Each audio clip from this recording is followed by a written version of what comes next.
There you are. She loves this. Fiona's the #1 fan of Openly Flailing, the series I record from my living room about stuff I'm doing.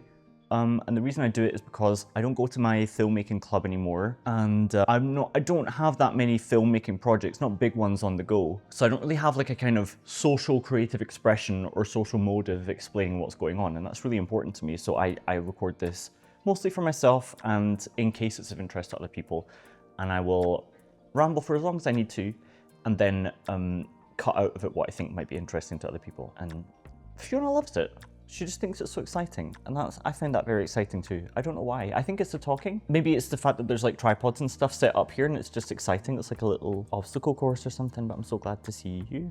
So glad to see you, my little love. So I have a list of topics that I want to talk about today. Firstly, if you're watching this, it means that I released all the other episodes of my previous series of Openly Flailing, which I think I recorded in like February. And then it'll be June when you're watching this. That's how long it took me to muster up the effort to release them all. I think the message in that is, if there's something you feel like doing, genuinely do it now, because who knows when you'll be in the mood to do it again, you know, let alone if you'll ever do it. And you know, maybe you'll have more skills to do it later, but those skills will certainly be better if you did something about it now today. And yeah, so I think there's so many things on my mind. Something about, I'm 37 now, and something about that age has really hit me more than I expected. Who knows why? It's a bit of a random age. It's like the beginning of late 30s, isn't it? I'm not mid-30s anymore, and I'm young, but I'm not that young, you know? I always think of like, when people interview George Saunders about his books, like he won the MacArthur Genius Grant, he won the Booker Prize, and people were saying to him like, oh, it took you till you were 38 to publish your first book, what's up with that? And it's like, I don't know, like most people just don't get there at all. Like in their lifetimes, they don't get there. So, I don't know, if someone gets there late, you're just like, how nice it happened while you were still alive, you know? That's what I think. I think what I'm trying to push back again there is the kind of the notion that if you were any good at anything by my age, you would have been discovered already, because I really don't feel like... I've had minor successes here and there, and certainly the people who do engage with my work are largely very positive about it and get a lot out of it and are very thankful that I made it and want to see the next thing I made. That's huge, because if there was just a bigger number of those people, that's what would constitute kind of broader success for me. But I haven't achieved that broader success. As much as when I was younger, able to tell myself it's okay because it doesn't really matter and it's not why you do it, something about reaching this age is just making me question whether or not that's still true. And it is. It just requires a bit more reinforcement now that I'm up at the grand heights of what I feel like to me 37 a big age. And also, I mean, listen, I've been making films for like the past 7 years, I think. And in that, you know, I had the filmmaking club that I would go to every week, and I would often give presentations there, which I wrote during the week, on top of writing films, on top of doing my day job. I had so much energy for it. I think, again, I had energy for it thinking like, who cares if anything ever comes out of this, because this is so great. And that was certainly true, and that remains true. But after 7 years of doing it, no, I only did it for 5 years actually, and then I kind of stopped early last year. And I must admit that I'm like knocked back by the idea that we're not this big crew of filmmakers working on each other's projects every single weekend. There's a little bit of it, but it hasn't, I suppose it hasn't taken off in the way I didn't realize I was hoping that it would, you know? And the people who go to that club still love going, and I still love going when I go back there. And I don't suspect I'll feel this way about it all the time. Everything just seems to be colliding existentially for me right now in a way that I didn't expect. And it's not fair to expose other people to if they're not in that same point in their lives, you know? If you're having a great time, just making a film for the sake of it, please, oh my God, please do that. The world is a better place when you're doing that. If I can't do that right now, which I can't really, I shouldn't work on films while I don't feel passionate about just the nature of working on them. And I shouldn't be leading groups of people. I don't feel that I'm growing as a person as a result of it. Because when I started the filmmaking club, it was a huge challenge for me. The idea of leading a group of people still is a huge challenge. I think that I got a little bit better at it, but I don't think that I grew into that role as much as I thought I would. Given the number of years that I did it, I feel like it just remained a constant challenge for me. I love talking to our guests that are coming to the film festival, because they're people that I look up to, that I admire, whose work I enjoyed.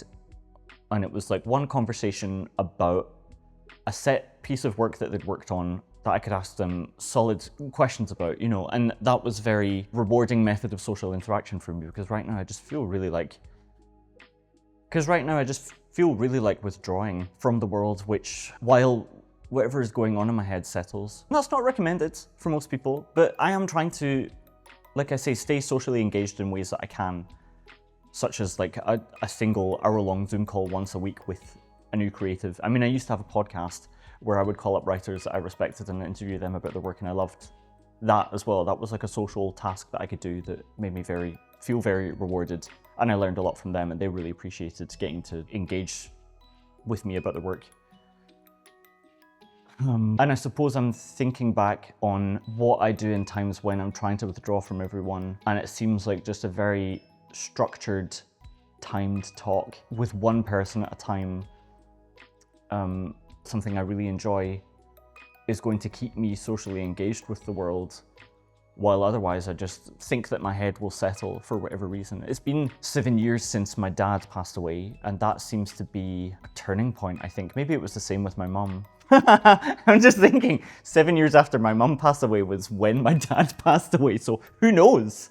Who knows? God, it's really, that's a very unsettling feeling, losing a parent. And I've got no more left to lose, thank God, but I suppose that this is like the end of a 14-year saga now, I guess.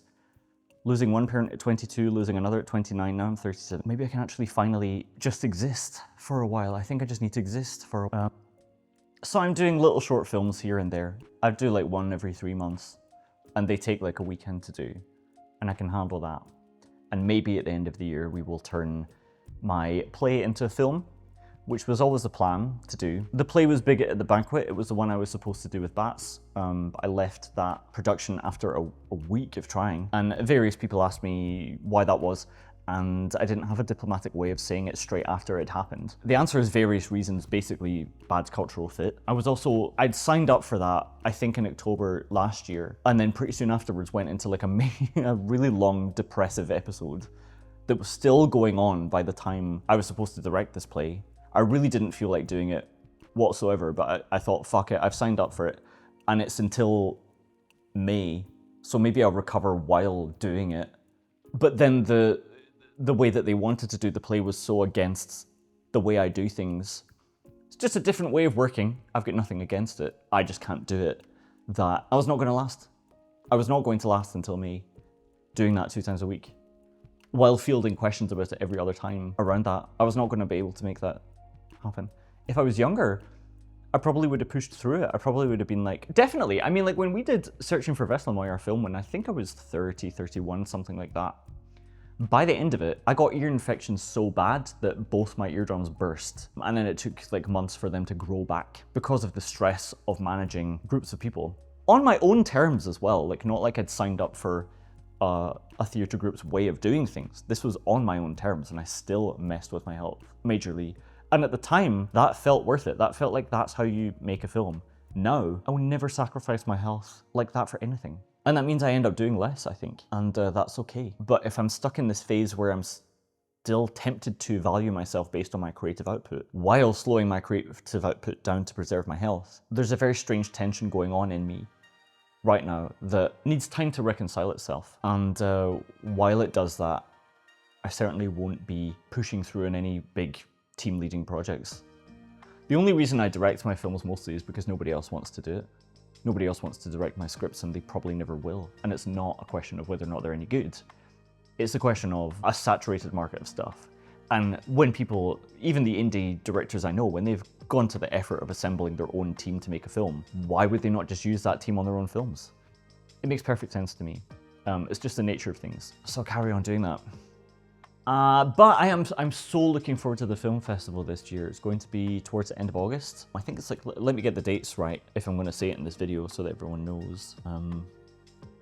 26th to the 29th of August. That's Wednesday through Saturday. It's Wednesday, Thursday, Friday evening, Saturday all day.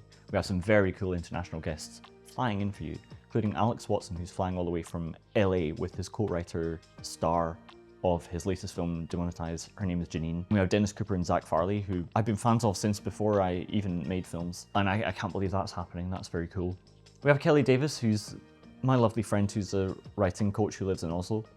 who's flying in to give a talk. And probably more. I mean, it depends on the films we accept and everything. And that's just the atmosphere there is paralleled. I didn't know all those people were in Stavanger, and I'm so glad they all came out for our festival. There was over 100 of them, and the numbers blew our minds. I didn't know all those people were in this city, and the vibes were just immaculate. And I asked Dennis Cooper, because he used to organize a poetry reading event in the 80s in LA, I believe it was. And he, I think, was a little bemused about how that happened. I think it was a place for that existing community to gather, is what I gather from what he said. But also, I think, I don't know, the interest in that event, that type of event already has to be there. And then the people just need to be notified that it's happening, and then they show up. It sounds very simple. I'm just wondering, like, how could I foster that community, incentivize it, grow it, or something like that? And those things I think I probably don't have that much control over. So I'm just going to do a bigger effort of making sure people come out. But certainly I hope everyone who came last year will come again. I mean, they seem to have a great time, and I just hope it grows. And I certainly left that event very tired from all the work, which was great, but feeling very creatively inspired once more. I'm very creatively inspired right now. I'm writing loads. I'm writing every day. I'm writing all the time. I'm writing new things. I might even be writing more because of how, by contrast, I know it's so much easier for me to do than to coordinate a collaborative creative thing such as a play or a film or so on, or a club or a festival. I'm so thankful just to have to do the writing part of it, which is a lovely place to be in. That's one of the most important things I think all of this collaboration has taught me, is how lucky I was when I didn't have to do it in order to express myself. And like, when there's no other stakeholders but you, like, I think the story should go this way. This is how it's going to come out. This is how I've always written, clearly. And I want to talk a little bit about that too, because again, I started writing at 22. I'm 37 now. This is all the books I've written. All but 2 of them are completely out of print and now self-published by me. And we'll talk more about that later, but let me just get to all my other topics because I want to wrap up on this. I think it's more important to just focus on this. Comedy. I done comedy like 3 times this year and it went very well. I like to do it like once a month when I've written a new 5 minutes of stuff and then see how that goes. And generally 3 of the minutes tend to work, and I keep those and refine them and add to them a little bit. And at the beginning of this year, I had a full hour already, and I'm now replacing bits of that hour with better bits from the new material I've made. I don't think I'll do that too much more though now. I think I've already done a pretty good job of tightening and refining it. So it's just sitting there right now, like a full hour-long monologue that I could do. This is how I have to do it. I'm mostly a writer, like I say. I'm not. I've seen some amazing crowd work done by the other comedians in the comedy evenings. They're really able to engage with an audience and like give the illusion that they are your friend. It's like a parasocial thing, which is good. I think it's nice. And it's not entirely an illusion. It's just their way of doing things. It's a very common and popular way of doing comedy. And again, therefore, I've gone the opposite direction. I think whatever character I'm playing on stage is one who is completely struggling to interact socially with others, doesn't know what's going on in the zeitgeist, and is commenting on it as if he is some sort of depressed alien. No surprise where that character came from. But anyway, I'm able to bounce a little bit off what the audience do, just enough to do a passable job of making it seem like it doesn't make me very uncomfortable. But my point is, I have like an hour-long show that I could do, and I thought of doing it at the Edinburgh Fringe, but I also feel like I would really hate that. And again, here's the thing is, like, when I was younger, I would have been like, well, I might have thought it was a really exciting experience that would have led to something definitely exciting, but I know that it's a place that's saturated with talent and that it doesn't necessarily lead to anything, and therefore you would have to go just to enjoy it, just to enjoy the experience of it. And I don't think that's a guarantee for me, the idea of selling myself and pushing through if there's only 2 people in the audience. And I would be very grateful for those 2 people being there. I'm just not able to tell my brain to be grateful for it right now. You know, just going through it for some reason. I don't like feeling this way about the process. I know I won't always though. It's just a really persistent mood that's stuck with me since late last year. I'm not really sure why, but I think the best solution is just to sit with it. That's what I'm spending most of my time doing right now, which kind of sucks, but I hope to bounce back from it harder than ever. I usually do. I've bounced back from worse. You know, clearly, you can name the things yourself if you've been watching along. I'm just in a kind of recovery mode from everything I've experienced. It all just seems to have accumulated for some reason. But I know that pushing through, not listening to myself when I need time to process and digest what I've gone through, is going to lead to more kind of ill health effects. It has done in the past. So as regretful as I might be that I can't go at the full pelt, I used to in previous years, if I have any hope of doing anything like I have done before, I need to take a lot of time for myself. I'm glad I know that, actually. I'm glad the best case scenario I can think of is that I know I have to do that and then I do it. Again, when I was younger, I might have been able to, not been able to, I would have forced myself to jumpstart into this and that thing that made me uncomfortable. But I have a better understanding now of just like something that makes me uncomfortable and is not in the interest of growing me as a person, and something that is like an uncomfortable situation that I can deal with in order to get better at something I'm interested in improving my skills at, if that makes sense.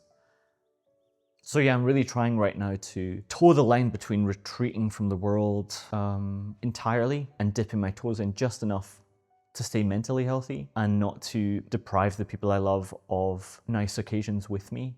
But the things I've come to feel about the world as a result of how hard I've been pushing myself in various different aspects of my life, I don't like or recognize those thoughts.